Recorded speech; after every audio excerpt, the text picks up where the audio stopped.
Good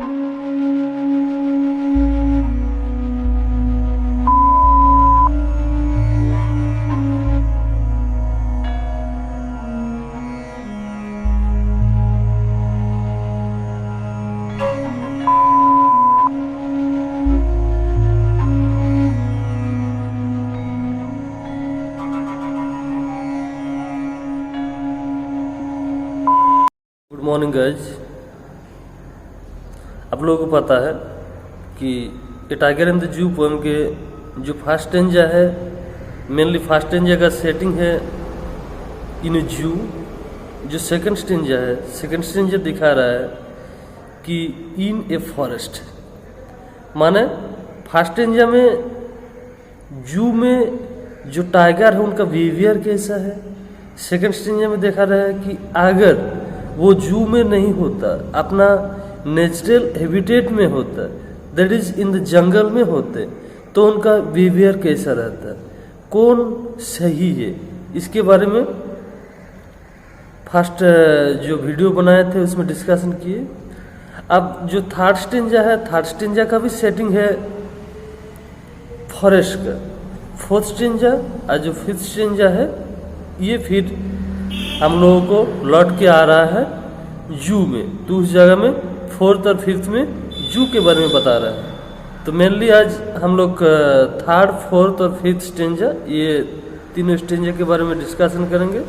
साथ साथ में ये सब का समरी भी बताएंगे और लास्ट में ये पोएम का मैसेज क्या है, सेंट्रल आइडिया क्या है, ये सब के बारे में भी हम चर्चा करेंगे। Okay, so let's see. He should be snarling around houses at the jungle's edge। इसमें क्या दिखा रहा है कि अगर टाइगर को अपना जंगल में शिकार नहीं मिलता, अपना प्रे नहीं मिलता, वो कोशिश करते लेकिन व्यर्थ हो जाते। If he failed on that time, वो क्या करते, उस समय वो क्या करते, he should be snarling around houses। snarling माने to make an angry and warning sound। houses, here houses means कौन सा हाउस के बारे में बता रहा है, houses माने इस जगह पे बता रहा है at the jungle's edge, जंगल के किनारे जो विलेज है, उस विलेज में जो हाउसेस है वो सब हाउस में जाके या तो वो सब विलेज में जाके अपना जो एंग्री और वार्निंग साउंड है वो दिखाते थे या दिखाते हैं अपना प्रे करने के लिए। मेनली जब उनको जंगल में नहीं मिलता है ये सब प्रे, तब क्या होता, तो this is a imagination of the poet. So snarling means to make an angry and warning sound. और एट द जंगल्स एज माने जंगल के किनारे जो बस्ती है, जो गांव है, उसके बारे में बता रहा है। इसके बाद देखिए कि bearing his white फंक्स his clause. Bearing माने होता है शोइंग, फ्राइटनिंग और थ्रेटनिंग। ओके, सो क्या करते हैं, फ्राइटनिंग कर रहा है किनको, विलेजर्स को, या थ्रेटनिंग दे रहा है विलेजर्स को। कैसे, हिज वाइट फंक्स, फंक्स माने क्या होता है, two long sharp teeth at the front of the mouth of some animals. Sharp जो दो टीथ होता है उसके बारे में बता रहा है इस जगह पे। ठीक है, तो किसी किसी एनिमल का ऐसा होता है, उसमें टाइगर भी है, टाइगर के पास भी ऐसे शार्प टीथ दो होता है, तो फंक्स है। विथ हिज वाइट फंक्स, फंक्स का कलर भी दिखा रहा है वाइट है। और हिज क्लॉज जो है, क्लॉज के द्वारा अपना जो फंक्स है, फंक्स के द्वारा वो दिखाते था क्या, फ्राइटनिंग करते थे। एंड इसके बाद क्या है, टेरराइजिंग द विलेज। टेरराइजिंग माने क्या होता है, डराना, थ्रेटनिंग या frightening. The village means not the village but the villagers who live in the village. Village में जो रहता है वो सब के बारे में बता रहा है। तो इसमें मेनली क्या बता रहा है कि अगर जंगल में टाइगर को अपना प्रे नहीं मिलता, अपना शिकार नहीं मिलता, वो व्यर्थ हो जाते, तो क्या करते, जंगल के किनारे जो गांव है वो सब गांव में वो घुस जाते और अपना जो शार्प टीथ है, फ्रंट टीथ है, अपना जो क्लॉज है, उसके द्वारा वो विलेजर्स को फ्राइटनिंग करते या थ्रीटनिंग करते। तो इसका समरी क्या होगा देखिए, in this lines the poet imagines what the tiger would be doing in case he failed to find any prey in his natural inhabitat. He says that the tiger would be angrily moving around the houses in a nearby village. He would be growling at the edge of the village.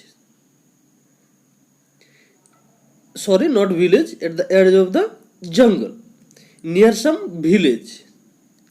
He would be showing his white fangs and terrible claws while moving here and there. या तो ऐसा भी हो सकता है कि he would thus become a cause of terror for the villagers. The poet here gives a hint that if we continue to destroy the forest and the natural inhabitat of the tigers, they will be forced to run to our towns and villages to find their food. है कि नहीं? तो ये है third stanza. अब fourth stanza देखिए, but he is locked in a concrete cell. माने अगर टाइगर जंगल में होते तो उनके अंदर क्या स्ट्रेंथ है, वो कोई विलेज में भी जा सकते हैं, विलेज में जाके विलेजर्स को डरा सकते हैं। लेकिन इस जगह पे देखिए रियलिटी क्या है कि he is locked, imprisoned in a concrete cell. Concrete माने क्या होता है, a very small and unpleasant cage. Okay, so a very small और अनप्लीजेंट जो केज है उसके अंदर वो इम्प्रिजेंट होके रह रहा है। His strength behind the bar, जो स्ट्रेंथ है वो बार के बिहाइंड में आ गया। समझ में आ रहा है कि एक टाइगर की जो स्ट्रेंथ होते हैं वो स्ट्रेंथ को इस जगह पे वो दिखा नहीं पा रहा है। तो इस जगह पे वो क्या कर रहा है, stalking the length of his cage ignoring visitors. तो इस जगह पे वो स्टॉकिंग कर रहा है the length of the cage. Cage का लेंथ क्या होता है तो उसका मेजर कर रहा है वो। कारण क्या है, उनको पता है कि अपना जो स्ट्रेंथ है, स्ट्रेंथ अपना जो जगह है उसी जगह पे है। माने जंगल में होता तो उनका स्ट्रेंथ वो दिखा सकते थे, लेकिन इस जगह पे उनको पता चल गया कि ऐसा कंक्रीट सेल के अंदर वो इम्प्रिजन्ड है कि जिस जगह पे वो नहीं दिखा सकते हैं। तो साथ साथ में क्या कर रहा है वो, साथ साथ में stalking his length of his cage. Cage का जो लेंथ है उसका मेजर कर रहा है और इग्नोरिंग विजिटर्स, जो विजिटर्स आते हैं देखने के लिए टाइगर को, वो सबको इग्नोर कर रहा है। इग्नोर करने का कारण क्या है, इग्नोर करने का कारण ये है कि उनको, ये टाइगर को ये रियलाइजेशन हो गया है कि ये जो मेरा इम्प्रिजनमेंट है, ये इम्प्रिजनमेंट से ये लोग हमको नहीं छोड़ाएंगे, ये लोग सिर्फ माने मजा लेंगे, entertainment for the entertainment of the people I am imprisoned here. ये सोच टाइगर के अंदर आ गया है। ओके, तो इसमें समरी में क्या होगा कि देखिए कि इस जगह पे the poet sees the tiger locked in a concrete cell in the zoo. In spite of all his strength he now lies imprisoned behind the bars. Very slowly and silently the tiger moves up and down along the length of the cage. He moves in an angry and threatening manner. He takes no note of the visitors who had come to the zoo to have a look at him. He completely ignores them Here them means the visitors completely ignores them, as none of them thinks of releasing him from his prison. Moreover, due to their presence, he hardly gets any rest during the day. है कि नहीं? माने अगर visitors हमेशा आता रहेगा mainly day time में, तो ये जो टाइगर है, टाइगर को रिलीफ नहीं मिलेगा, रेस्ट नहीं मिलेगा, है कि नहीं? तो दैट्स वाई माने जो विजिटर्स का प्रेजेंस है, विजिटर्स का प्रेजेंस इनको रेस्ट नहीं दे पा रहा है मेनली डे टाइम में। तो इनको जो रेस्ट मिलता है वो नाइट टाइम में मिलता है। लेकिन जो फिफ्थ स्टेंजा में हम लोग जाएंगे तो उस जगह में भी हम लोगों को दिखाई ये देगा कि नाइट टाइम में भी ये टाइगर को उस जगह पे रेस्ट नहीं मिल रहा है, उस जगह में भी कुछ डिस्टरबेंस उनके अंदर आ रहा है, कोई विजिटर्स के द्वारा या दूसरा किसी के द्वारा ऐसा कुछ मतलब प्रॉब्लम आ रहा है जिसके द्वारा उनको रेस्ट नहीं मिल रहा है।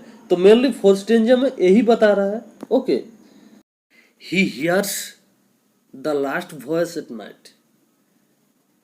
फोर्थ स्टेंजा में मैं बोल रहा था कि डे टाइम में जो विजिटर्स आते हैं, विजिटर्स ये टाइगर को हमेशा डिस्टर्ब करता रहता है, ये टाइगर को थोड़ा सा भी रेस्ट नहीं मिलता है, ये इग्नोर करता रहता है टाइगर विजिटर्स को, फिर भी रेस्ट नहीं मिलता है। और रेस्ट मिलने का एक टाइम है for all the animals including human beings कि नाइट टाइम। लेकिन इस जगह पे क्या दिखाई दे रहा है कि नाइट टाइम में भी एक आवाज ये टाइगर को सुनाई दे रहा है। He hears the last voice at night, last voice, last sound सुनाई दे रहा है नाइट में। कौन सा sound? The patrolling cars. Patrolling cars क्या होता है? पेट्रोलिंग कार्स माने जो कार्स रेगुलर इंटरवल में, रेगुलर टाइम में चेक करने के लिए कोई पार्टिकुलर प्लेस जाते हैं कि ये देखने के लिए कि वो प्लेस सेफ है कि नहीं है। तो परहैप्स ये पेट्रोलिंग कार जू में आ रहा है रेगुलर टाइम में ये चेक करने के लिए कि ये जू सेफ है कि नहीं है, या तो ये टाइगर सेफ है कि नहीं है। तो उस समय जो पेट्रोलिंग कार आ रहा है, तो पेट्रोलिंग कार का जो साउंड है वो साउंड भी इवन ये टाइगर को डिस्टर्ब कर रहा है नाइट टाइम में। क्लियर है? तो इसके बाद देखिए कि and stars with his brilliant eyes at the brilliant stars. Stars माने गेज्ड, एक माने देखते ही रहना। किसके द्वारा? विथ हिज ब्रिलियंट आईज, अपना जो ब्रिलियंट आईज है, ब्रिलियंट माने वेरी ब्राइट। टाइगर का जो आईज होता है वेरी ब्राइट आईज होता है, इस कारण बहुत दूर में भी शिकार अगर होता है फिर भी उनको दिखाई देता है। तो इस जगह पे इस कारण ब्रिलियंट आईज बोले हैं। तो ब्रिलियंट आईज के द्वारा, वेरी ब्राइट आईज के द्वारा क्या देख रहा है? एट द ब्रिलियंट स्टार्स को देख रहा है। ब्रिलियंट स्टार, ब्रिलियंट माने वेरी ब्राइट, स्टार्स भी वेरी ब्राइट होता है। क्यों? क्योंकि बहुत दूर में स्टार्स होता है फिर भी वो सब स्टार्स को हम लोगों को दिखाई देता है, इस कारण वो सब स्टार्स भी वेरी ब्राइट है। तो इस जगह पे देखिए एक चीज कि टाइगर जो ब्राइट स्टार्स है, ब्राइट स्टार्स को क्यों देख रहा है? परहैप्स ये टाइगर को जो ह्यूमन बीइंग है, जो विजिटर्स है, या जो पेट्रोलिंग कार्स है, पेट्रोलिंग कार्स के अंदर जो आदमी बैठे हुए हैं, उन लोगों के ऊपर इनका भरोसा नहीं है। कौन सा भरोसा? कि वन डे अपना जो इम्प्रिजनमेंट है, ये जो आज एक केज के अंदर है, एक कंक्रीट सेल के अंदर है, इससे बाहर निकल के अपना जो हैबिटेट है, नेचुरल हैबिटेट है, जंगल, उस जगह में पहुंच जाएगा एक दिन, और फिर वो अपना प्रे खुद से करेगा। ये भरोसा ये जो ह्यूमन बीइंग है, ह्यूमन बीइंग नहीं दे पा रहा है। तो परहैप्स टाइगर के अंदर में ये सोच है, जो स्टार्स है ये सब फ्री है कि नहीं? ये सब फ्री है, इन लोगों के पास इतना फ्रीडम है। तो परहैप्स स्टार्स भी एक दिन मेरे को इस जगह से निकाल के मेरा नेचुरल हैबिटेट में ला सकता है, कारण स्टार्स जो है it's also a part of nature. तो nature will help the tiger, ये सोच के वो अपना जो स्टार्स है, जो वेरी ब्राइट स्टार्स है, वो वेरी ब्राइट स्टार्स को दिख रहा है। Okay, So in the fifth stanza, we may say that due to the visitors, the tiger gets no rest during the daytime.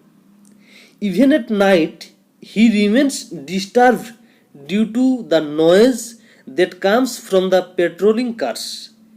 The tiger has thus lost all hopes and feels very hopeless. He thus stares at the brilliant stars shining brightly in the sky. It seems that he is looking for some sort of comfort and hope in these stars. His brilliant eyes shows that he still hopes for the day when he would be able to run freely in the forest. Okay. So what is the message of the poem to the readers, to the human being, to this present generation? What is the message? Message क्या है?